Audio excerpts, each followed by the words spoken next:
a gente tem formas e formas dentro da tecnologia da informação de fazer praticamente tudo. Agora eu tenho um tripé econômico, não há possibilidade de não trabalhar com isso. Eu preciso de 3 variáveis, eu preciso de tempo, eu preciso de pessoas, eu preciso de investimento. Com essas 3 variáveis eu consigo fazer tudo hoje dentro da tecnologia da informação e comunicação. Nós temos hoje, agora, recentemente, em 2014, foi lançado em Harvard, 2 cientistas estão colocando informações dentro do DNA humano. E o cara consegue colocar 100 teras de informação dentro de um DNA humano. E aí você fala, mas o que esse maluco quer com esse tipo de coisa? Hoje a gente tem uma capacidade enorme para poder gerar informação, oportunidades enormes para poder gerar informação.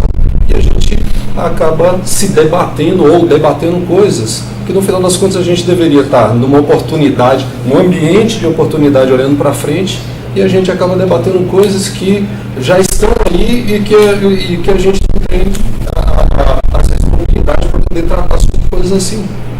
Essa questão do inglês, por exemplo, que o Fernando colocou aqui, qual seria hoje o empecilho que nós temos dentro da academia de colocar no primeiro semestre do mestrado ou de qualquer curso de pós-graduação, colocar inglês instrumental dentro desses cursos? Eu vou trabalhar no paralelo, eu vou trabalhar com a criança lá atrás, mas eu vou trabalhar com o problema que eu tenho hoje. Dentro do meu mestrado não tem, na minha visão até de lei com relação a essa parte de educação, eu tenho uma oportunidade enorme de colocar um inglês instrumental para o cara e no primeiro semestre dele falar, isso aqui é obrigatório para você, porque daqui a 2 semestres eu só vou começar a passar coisas em inglês para você. Então a oportunidade que você tem é essa. Então nós temos, e aí nós como cientistas, ou nós como estudantes, digamos assim, nós temos oportunidades. Independente da questão política, e eu corroboro com a doutora Celina, independente da questão política. Hoje, dentro da tecnologia da informação, tive a oportunidade agora de estar lá no Emoja, lá na Bahia. O maior computador que nós temos em matéria de processamento, 17 mil processadores interligados, consumindo uma energia violenta, né? E nós, com a oportunidade, com a capacidade imensa que nós temos de gerar energia solar, de gerar energia eólica. Aí eu tenho um supercomputador parado no Rio de Janeiro, porque ninguém paga a conta de energia. E aí você diz, caramba, mas como é que é isso? Falta de planejamento. Porque lá no Rio de Janeiro também tem a questão solar, também tem a questão eólica. Eu já poderia ter trabalhado tudo isso no processo que eu estaria criando um supercomputador lá. Então eu tenho capacidades para poder fazer isso. Eu acho que a discussão acadêmica nossa, como bem colocou o Jorge aqui na parte cooperativa, como bem colocou o professor Moral, todas as pessoas que colocaram aqui, como a gente tem conversado bastante com o Wagner aqui internamente, é a oportunidade de fazer. E nós não precisamos de muita coisa para fazer. Nós precisamos de muita coisa para aplicar, mas para fazer a pesquisa, para poder entregar o resultado e entregar na parte política dizendo assim, olha, meu trabalho eu fiz, está aqui. A partir desse momento, como falou o Marco, a partir desse momento está aqui. Quem é que tem que ir buscar, quem é que tem que captar, quem é que tem que captar o recurso? É só o cientista que quer fazer aquilo, até às vezes por um ato de egoísmo? Não. Eu chego lá e coloco em cima da mesa de quem decide, falo, está aqui, a pesquisa é essa, o resultado é esse e vamos para frente. Ou então a pesquisa é essa, não consegui o resultado, não consegui aplicar porque eu não tenho investimento. Então você dê conta do investimento. Então nós temos oportunidades e oportunidades para poder trabalhar isso e muitas vezes a gente fica amarrado sem querer, né? Então eu tenho um supercomputador lá na Bahia que na minha época de faculdade a gente fazia essa interligação com um computador comum. Os 17 mil processadores que estão interligados lá, a gente tem capacidade de fazer com todas as máquinas aqui do Ministério, por exemplo, dos ministérios que não estão sendo utilizadas hoje, a gente tem condições de fazer a interligação de cada um desses processadores, dessas máquinas que estão aqui, e colocar um supercomputador aqui dentro da UNB, aqui dentro da Fiocruz, ou em qualquer outra unidade para poder trabalhar. Então nós temos oportunidades e oportunidades. Tá, é bem rapidinho. Bom, eu sou Elaine Nascimento, sou carioca, vim da Fiocruz do Rio de Janeiro, trabalhava no IFF e agora trabalho na Fiocruz Piauí. E fico pensando qual é o papel da ciência e do cientista em refletir sobre o processo de elitização do ensino e da produção do conhecimento, a construção do conhecimento. A gente se olha aqui, Brasil, né, e a gente vê pouca diversidade, isso porque na hora do almoço, que a gente não almoçou junto, a gente estava falando sobre o funk, né? Por exemplo, a gente constata que tem vários problemas e a gente tem dificuldade de construir as soluções, porque tem que olhar para quem nós somos, o país que nós estamos, o país que a gente quer e o que a gente faz para esse país que a gente quer. Por exemplo, né, em relação à campanha a cultura de publicação, eu sou parecerista, sei lá, de 7 periódicos científicos. E você tem uma forma, quer dizer, pessoas que produziram conhecimento, mas não tem uma elitização desse conhecimento, assim, dessa educação. Ela está muito, ainda que faça mestrado, ainda que faça doutorado, está fora da forma da publicação e o periódico não aceita. Quer dizer, tem muita gente produzindo, mas tem dificuldade de escoar a sua produção. Os periódicos, assim como os programas de pós-graduação estrito senso, eles estão voltados para um segmento da sociedade. Então, assim, e a gente reconhece isso, né? A gente reconhece que a gente não tem a melhor educação do mundo, a gente não tem o mestrado nem o castelhano, mas a gente não abre isso dentro do programa de pós-graduação, e o sujeito tem que se virar, ele não vai se virar, ou ele vai se virar com muita dificuldade. Como ele vai publicar? Porque aí as pessoas que fazem análise do produto final, ela não conhece a história desse sujeito, e também não sei se ela tem muita margem de negociação para levar isso em consideração, mas ela recusa. E aí eu vou contar rapidamente um exemplo. Se eu autorizo uma publicação que vai passar por um outro crivo, né, do último analista daquele periódico, e ele vai recusar aquilo que eu autorizei, porque ele está completamente fora dos padrões, mesmo que a discussão seja fundamental. Então, os periódicos hoje, alguns, ou muitos, na verdade, eles estão comprometidos com a forma e não com o conteúdo. Agora, quem é que avalia? Somos nós. Quem é que pode mudar as regras? Somos nós. Mas nós não mudamos, porque estamos inseridos dentro de uma lógica que não é nossa, que é uma lógica internacional na qual a gente quer fazer parte, que aí não somos nós que definimos as regras. Mas eu não sei se a gente discute essas regras, se a gente questiona essas regras, a gente fica muito do nosso lugar criticando, mas pouco, como é que eu posso dizer, pouco propositivo nesse sentido. E não é uma catarse que eu estou fazendo, eu deixei bem claro, acho que é uma reflexão. E aí a gente olha quem a gente está formando no doutorado, quem a gente está formando no mestrado, e esse país é muito, muito multicolorido, e a gente ainda mantém um tom muito pastel nos programas de pós-graduação de excelência. Então tem alguma coisa que a gente precisa rever. Acho que era um pouco isso. Uma pergunta para o Morel. A minha visão, eu acho que tem um elemento desse, não dá nem para chamar de tripé, quase uma centopé, né? Mas tem uma pedrinha que falta muito forte para isso que ela fala. Olha, falta de tecnologia, falta de resolutividade. Então, assim, falta uma cultura empreendedora, na minha visão. Né? Não sei se estou errado, mas falta uma cultura empreendedora no Brasil, que passaria também até nos mecanismos de educação, você estimular um absurdo ou uma heresia educacional, que seria o autodidata. E a gente não tem como absorver um autodidata, já que eu prefiro, né? Exato. É uma heresia educacional. Então, assim, eu tenho a questão do Morel nesse sentido, se quiser dar um recorte para não ficar muito grande, até na produção de medicamentos. Né? Realmente, você acha que falta essa cultura empreendedora? Você pegar o que já existe, aí perceba como sai o foco da publicação. Pegar o que já está publicado, o que já existe, o conhecimento que existe aqui no mundo, e transformar em tecnologia, transformar em solução. Tem uma sociedade aí, complexo demais para a gente começar isso já, sabe? Faz outro evento, né? Porque para você transformar uma molécula no medicamento, cara, são tantas etapas que pouquíssimas instituições existiam. Se ligar, o que o Brasil conseguiu fazer até hoje foi fabricando genérico. E coloca também. São poucas empresas brasileiras que tentam fazer algo inovador, descoberto. Tem uma cristália, tem uma lite, por aí pouco. Agora, quero voltar ao que você falou. A falta de empreendedorismo. Mas é quem deu a palavra no universidade.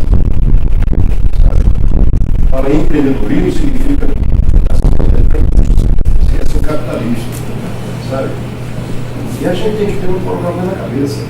A universidade não pode empregar todo mundo pela fora, gente. Ela tem que ser um celeiro de gente que vai para outro lugar. Não só para os empregos, como gente que deve participar de abrir, de ser empreendedor. Tá? Agora, na instituição de hoje em dia, muitas vezes não é um tema tabu. Ninguém fala isso. Agora, eu me lembro quando fui criado no Rio, década de 80, no Rio de Janeiro, eu era uma das pessoas que estava naquele momento, estava muito próximo dessa data. A gente foi falar essa universidade para ser vaiado pelos estudantes. Como empresa que tem no campus? Nunca! Quando você vai lá hoje, depois de muito tempo, o Rio continua pequeno, aí você tem um polo de tecnologia com os parceiros da Petrobras que está bombando, não sei. Então, já estava bombando. Mas, se a gente não pega... Deixa eu falar um fato para você ver o que é a diferença da cultura americana para a nossa. Quando começou a questão de biologia molecular e análise de genoma, tinha uma companhia do mundo, chamada Genetics Computer Group, da Universidade de Wisconsin. E que eles, não tinha internet naquele tempo, mensalmente eles mandavam uma fita do computador com as sequências que tinham saído e você chegava, botava no seu computador e pegava aquilo lá. O computador que a gente comprou naquela coisa era um VAX, era o melhor naquele momento, então mensalmente recebia aquele negócio. E a companhia foi crescendo, era um departamento da universidade. E aí um dia eles foram chamados pelo reitor. Vocês estão bons demais, saiam daqui já, façam a sua firma. Ou seja, a universidade estimulando, e eles saíram e ficaram na companhia depois. Aqui, se você pensa em colocar, fazer um curso de empreendedorismo, aí isso vai ser coisa de Sebrae, isso é coisa tal. Você tem que ter isso. A gente pensa no CDTS, tem que começar a flexibilizar, ter alguma coisa desse sentido. Porque eu não vou poder absorver por nunca forma, cara. Isso não existe.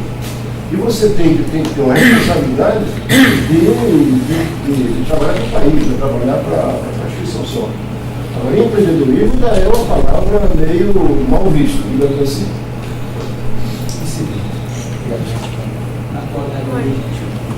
Eu queria levantar uma questão principalmente para o Morel, que está aqui como sou Raquel da Fiocruz do Paraná, que está na direção do CDTS, que eu vejo que assim, na Fiocruz às vezes a gente tem alguma dificuldade de ter uma aproximação da gestão com a pesquisa.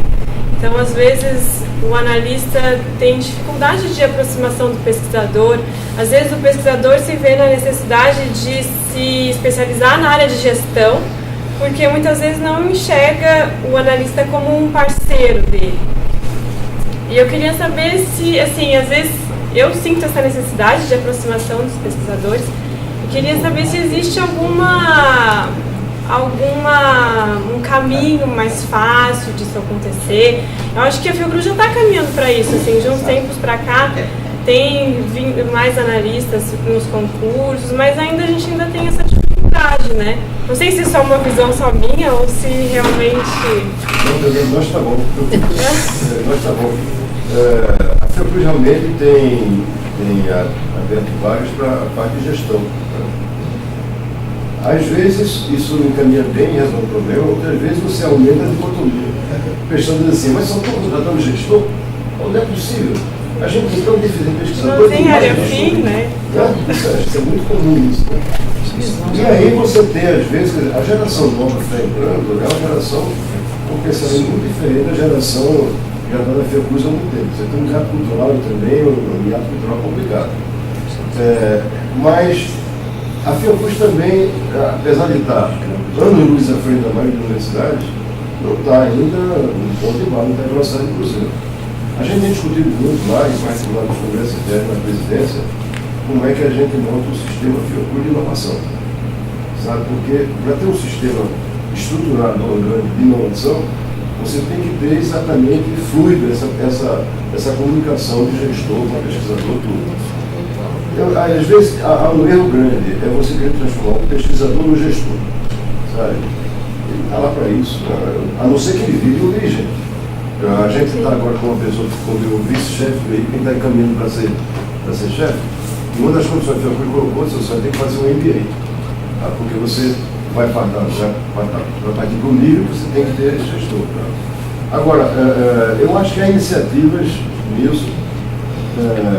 No outro concurso, nós pegamos, por exemplo, várias pessoas da área de gestão, inclusive duas de qualidade, que mudaram radicalmente. Quer dizer, você tem exemplos muito legais e positivos disso. E entra uma pessoa que tem a cabeça de gestor e rapidamente organiza. A gente está montando de qualidade, eu não teria como fazer sem essa pessoa que vem lá para a gente. Tá? Eu acho que a Fiocruz Curitiba também está bem anos-luz na frente de outras unidades. Tá? Agora, o sistema todo ainda precisa de muito treinamento. Eu estou esperando 2 anos a resposta do INCT, que só saiu agora. Saiu a resposta, mas não saiu o dinheiro. Né? Porque a gente está querendo fazer um programa de treinamento de alto nível em várias áreas, inclusive gestão. Tá? Porque a gente entende essa dificuldade. Você tem que incentivar. É difícil. Você faz parte de gestão lá? Eu sou analista lá. E assim, às vezes eu vejo que o analista tem vontade de se capacitar, mas não tem tanto um incentivo, assim, como assim, esses cursos que, por exemplo, tem agora, não é tão frequente para os analistas, né? E que seria importante, talvez, até para ajudar a transpor esse Vale da Morte também. Eu não sei, eu enxergo isso como... A gente tem feito, com o recurso do INCT, que ainda está em vigor, a gente tem mandado muita gente na parte de informática de fazer cursos pequenos assim. E mesmo fora, eu mandei 3 caras para o Canadá, para se formar lá em vários mas também tem mandado assim, às vezes, para o pessoal de gestão. Né? A turma faz qualidade, foi recentemente passou isso em São Paulo fazendo treinamento de gestão. Mesmo as fundações de apoio também isso não... Eu faço um dedo na universidade, da Fiocruz não. Eu estou fazendo um dedo do INCT. Pressiona o Samuel. Pressiona o Samuel. Samuel tem dinheiro, tem INCT, e ele, Samuel, eu quero ser treinado. Fala isso, vai isso. Essa é a ideia mais ou menos desse modelo aqui, né? Tentar juntar esses 3 grupos e por meio de um conjunto de diálogos metodologicamente sustentados, né, no processo de capacitação e formação em níveis de degraus, construir essa melhor interlocução. Como fazer isso? Você tem que pedir, mas eu acho que você tem razão, que as pessoas às vezes não entendem o papel do gestor. Também como foi contratou muito e distribuiu, às vezes o cara que nem pesquisador, nem o gestor, ele já olha para essa pessoa como uma certa, está ocupando a vaga do meu pesquisador. Então isso é uma barreira cultural complicada, mas se você tem esse diálogo, aí tem o papel teu também, mostrar a necessidade, né? Você é pressionando, mostrar a importância e mostrar resultado. O que você pode estar melhorando? Olha, o pessoal que entrou lá agora, 2 moças que entraram, uma veio, inclusive, uma experiência de 7 anos no setor privado. Está sendo uma maravilha, a outra veio para a gestão da qualidade. Está começando a colocar todo o sistema de documentos dentro da falando de qualidade. Eu acho que tem uma colega minha que fez mestrado comigo e que está lá no CDTS, a Camila Guindalina. Ela é muito boa. Ela é sênior. Ela passou em primeiro lugar no concurso. E ela trabalhou 7 anos no setor privado. Ela está sendo assim uma... Tanto que a gente já colocou ela na alta gestão. Semana passada, ela é muito disse, Camila, você agora na alta gestão. Ela ficou emocionada. Mas ela veio, a gente aos pouquinhos viu a capacidade que ela tinha, sabe? Discretíssima, mas o trabalho dela foi assim, Vida é boa, essa vida é boa. O trabalho fala, né? O trabalho fala. O trabalho fala. E foi interessante, porque ela era mais quieta. Mas a performance dela, entendeu? E vai ter um fato complicado com ela. Ela chegou na creche outro dia, estou ouvindo assim, junto caiu uma bala. Bala perdida. Não era bala de. Não era bala de tiro, né? Com polícia e tal. Aí bateu na árvore, então ele caiu. Mas logo junto assim, uma bala furou o vidro do carro. Felizmente o cara estava fazendo ginástica, deixou o carro desejando e voltou. Ele está recebendo Quebrou os manguinhos, não sei. muitas pessoas. Graças a Deus, vocês estão privilegiados lá, sabe? A palestra do Jorge foi de promoção da inteligência cooperativa. O Pierre Levy fala muito da inteligência coletiva. O que é? É uma inteligência desperta na rede, né? Dispersa no mundo. A inteligência cooperativa é uma inteligência que se une para uma ação, para empreender, né? Para fazer alguma coisa. Então a proposta que nós estamos tentando construir com essa rede de inteligência cooperativa é que possamos fazer coisas juntos, né, nessa lógica de estar no território, de aproveitar esse sistema de ciência, tecnologia e saúde que foi constituído para que possamos empreender novas ações, formar pessoas com uma capacidade de promover um trabalho cooperativo, e essa é uma pequena iniciativa, né? Teremos mais pela frente. Agora o nosso colega quer falar alguma coisa, depois o Vitor. Você tem que falar o nome. Ok, então, me chamo André Mariúva, sou lá da Fiocruz de Manaus. Só queria, na verdade, acrescentar, colocando a situação que, como eu trabalho no laboratório, trabalho também no NIT, um pesquisador, eu conheci ele no congresso certa vez, em 2013, para ver como é que a situação hoje em dia está um pouco mais complicada, e já entrando também na questão do que foi tratado, a questão da colaboração, hoje é cada vez mais importante, se você for analisar, principalmente devido a essa crise. As pessoas estão cada vez mais querendo se comunicar umas com as outras, ver o que dá para fazer em parceria. Esse pesquisador, como eu falei, conheci em 2013 num congresso, ficamos de fazer alguma coisa junto, ele não entrou mais em contato. 3 anos se passaram, mês passado ele vai e manda um e-mail: oi André, você lembra de mim? Estou precisando fazer uma análise e tal. Eu falei, as coisas estão começando a apertar, né? Então, só destacando essa questão da colaboração, e para você ver como é que o pensamento realmente está mudando, tem agora um movimento, eu não sei se você chegou a ver, Walter, na internet, de troca de reagentes. Sei também se seria interessante colocar dentro da plataforma Ágora, que vocês estão desenvolvendo agora, já foi desenvolvida, na verdade eu cheguei a visitar, que o pesquisador está precisando de certos reagentes, ele vai e consegue fazer essa troca. Falei, estou precisando de tal reagente, Biobanco também. Biobanco também. Biobanco também. Eu acho que é uma proposta bem interessante, entendeu? Principalmente na situação que a gente está vivendo, que muita gente está parando de desenvolver pesquisa, mestrado, doutorado, porque realmente não tem mais condições de comprar certas coisas, ou não tem aquela estrutura. As plataformas da Fiocruz têm ajudado muito nessa questão de estrutura, né? Hoje em dia, quem está precisando fazer um sequenciamento de DNA, manda para a Bahia, por exemplo, Rio de Janeiro, lá em Manaus também tem um sequenciador, então está cada vez mais fácil, né? Pelo menos dentro da Fiocruz, e para certos colaboradores que ficam ali perto. Mas a questão de reagente, isso ainda continua sendo muito difícil.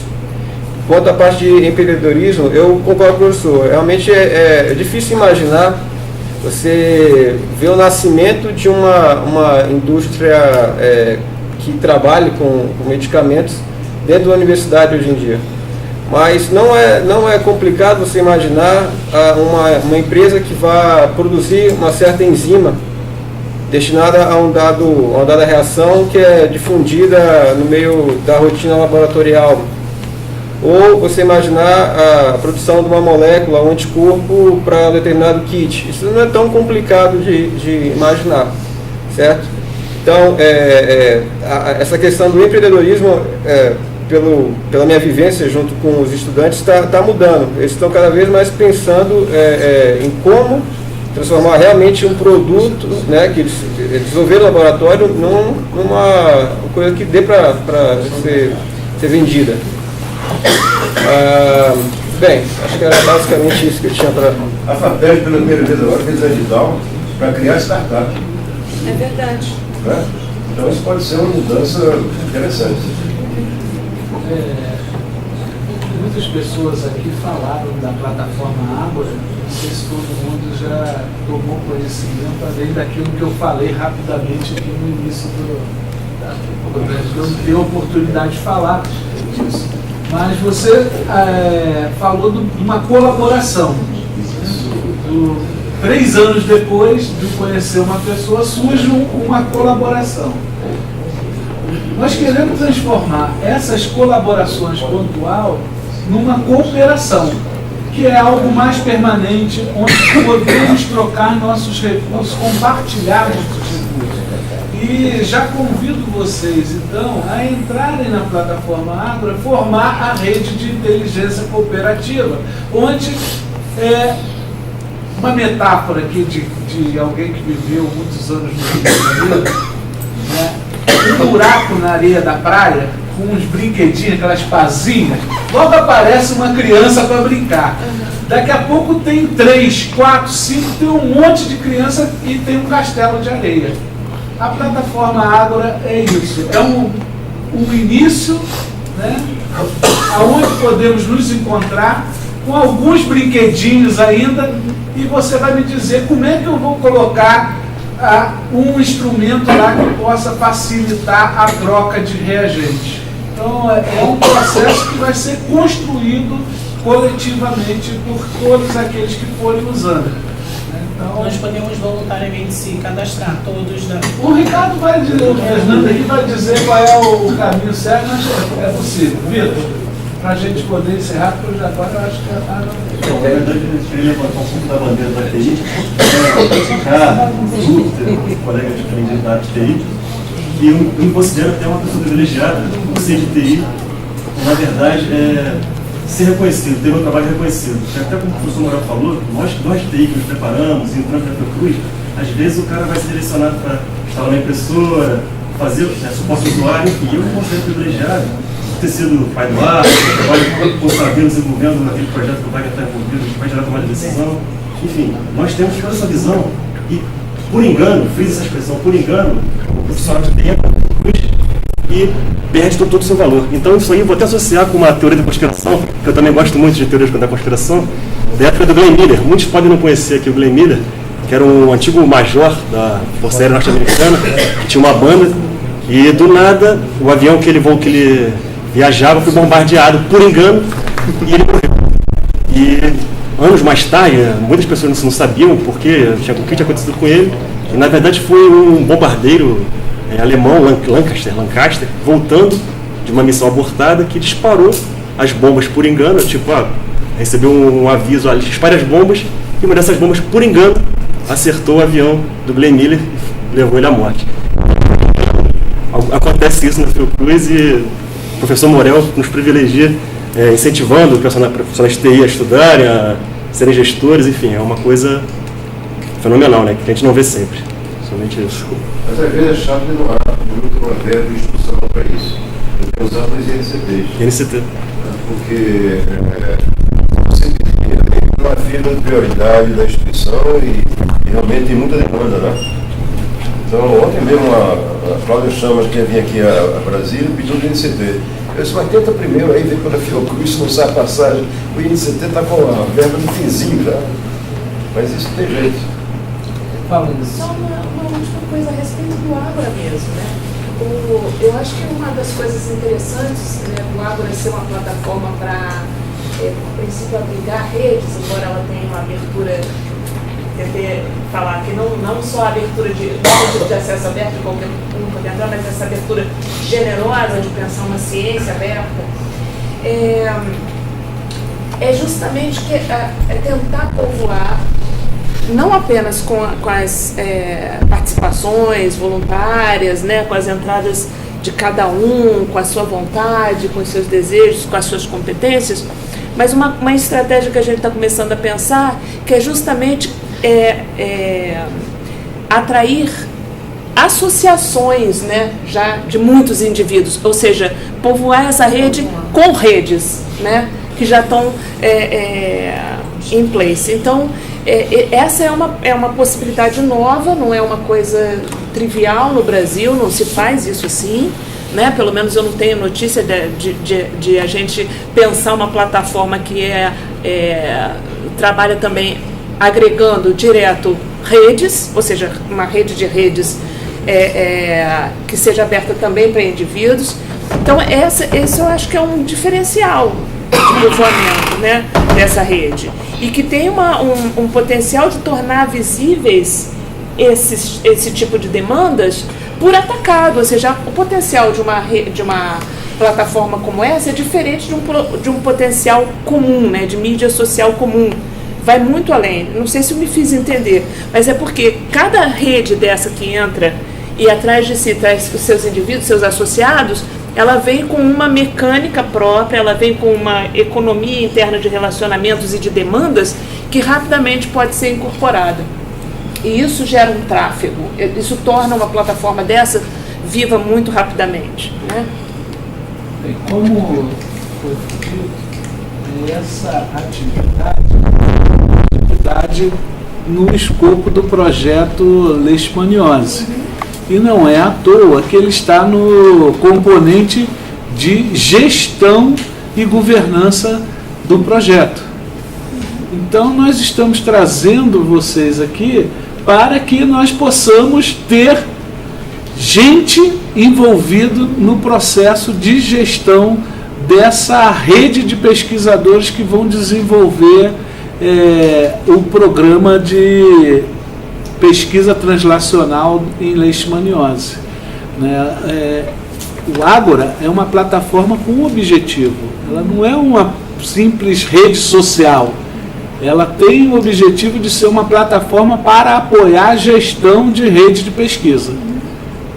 Nessa concepção do CTS, é onde também a gente possa trazer o conhecimento, o saber popular para interagir. Então, ela é uma rede de redes que pode e deve fazer a interação de comunidades de linguagem, comunidades de práticas diferentes, né? E nós estamos tentando constituir a rede de inteligência cooperativa com esses sensores que somos todos nós, que vamos estar acompanhando o processo de produção científica em todas as unidades da Fiocruz, de forma a que a gente não faça uma avaliação, né, pós-produção, pegue lá só paper e olhe para o que foi feito, mas faça o acompanhamento para ver se o caminho que está sendo percorrido está numa direcionalidade em busca de um futuro desejado, como o Marcos colocou, né? Aquele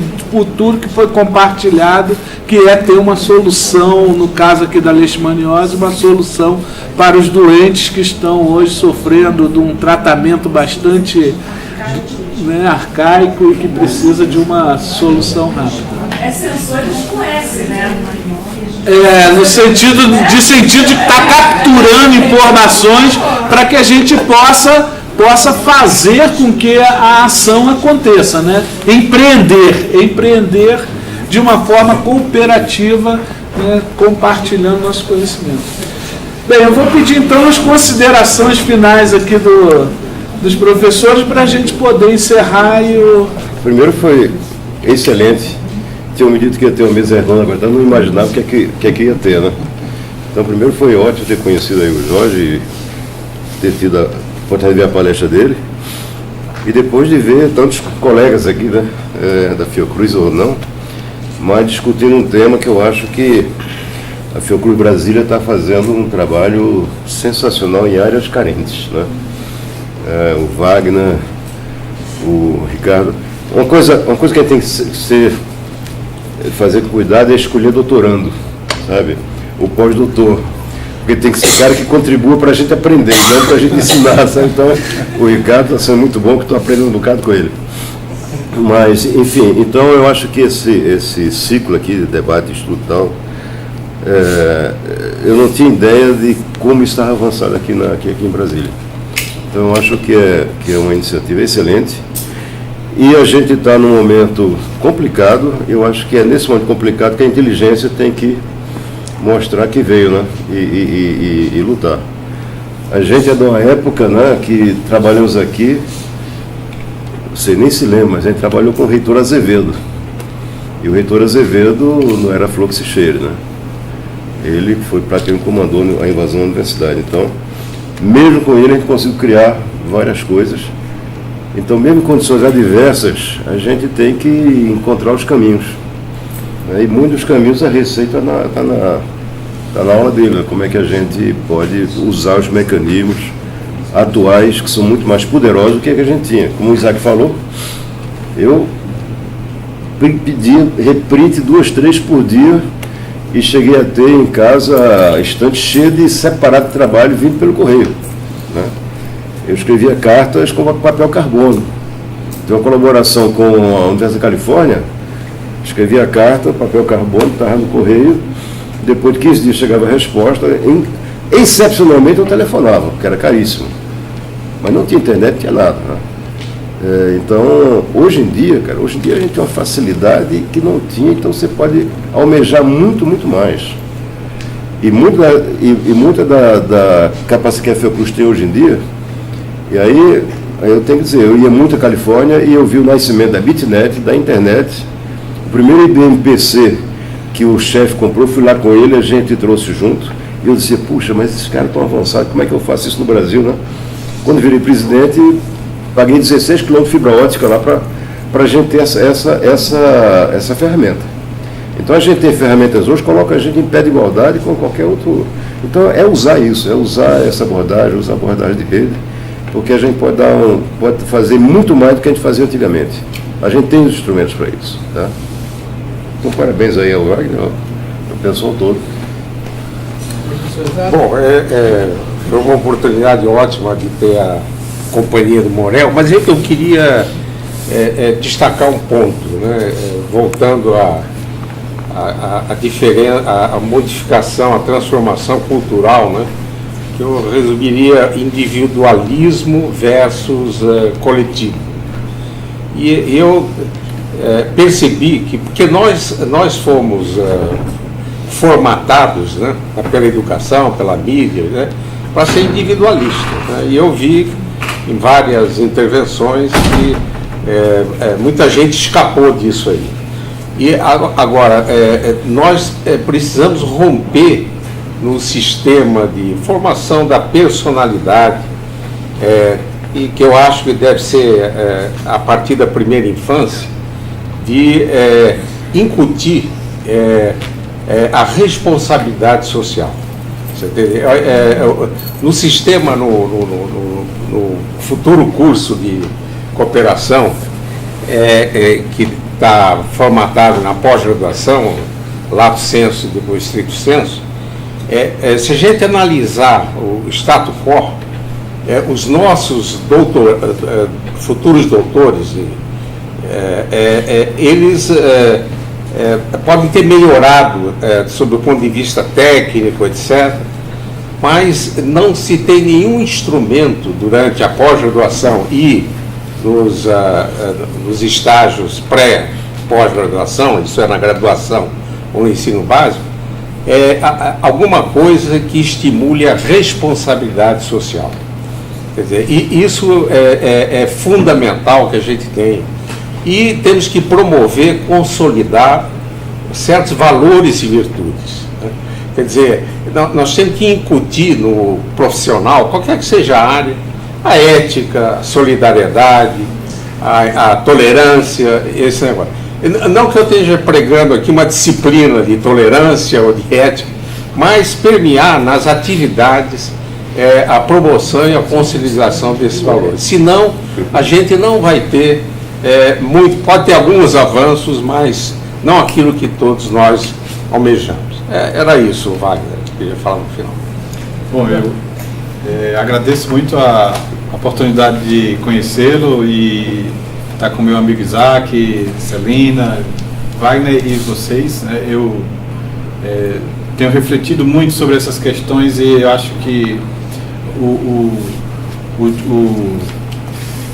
a ideia da cooperação, ela contamina, né? E as redes, elas são um veículo para que esse processo se espalhe, né? E produza as transformações. Nós temos as ferramentas, né? E a vontade. Acho que agora é buscar fazer isso, né? Assim, já existem vários instrumentos desses, mas eu acho que, como o Isaac falou, não tem nenhum programa de pós-graduação que pense de uma forma sistemática e metódica nessa questão do impacto social, né? Então, eu estava conversando com o pessoal que faz avaliação da CAPES, da pós-graduação em Ciência da Informação, e disse: qual é o impacto social do seu programa? Não, nós temos um sítio web. Aí esse é o impacto social que alguns traduzem. E isso não é, né, de fato, o que produz o impacto social, mas uma mudança desse tipo, né, de popularização do conhecimento, com essa transversalidade toda e procurando engajar, inclusive, dentro da organização, todas as culturas, né, cada uma dentro do seu espaço, respeitada os seus objetivos, suas funções, mas também reconhecendo que a outra, né, tem uma missão importante, e isso é o que faz esse processo avançar. Eu acredito muito nisso e agradeço a oportunidade de trocar essas ideias aqui. Então eu que agradeço a vocês, né, a gente poder desfrutar da presença do Morel um dia inteiro, 2 dias inteiros, né, é fantástico, né? Assim, junto com o professor Isaac, então não tem nem conta, colocou o Jorge e acabou. A gente, isso daqui, se fosse cobrar, se fôssemos para o mercado, não tinha preço, né? Então nós temos aqui uma grande oportunidade de fazer essa conversa, e não só uma transmissão de saber e conhecimento, mas também o engajamento numa construção coletiva que eu acho que vai ter muito sucesso para frente, e seremos aí inovadores na proposição e na realização. Então eu só posso agradecer muito essa oportunidade. Muito bem.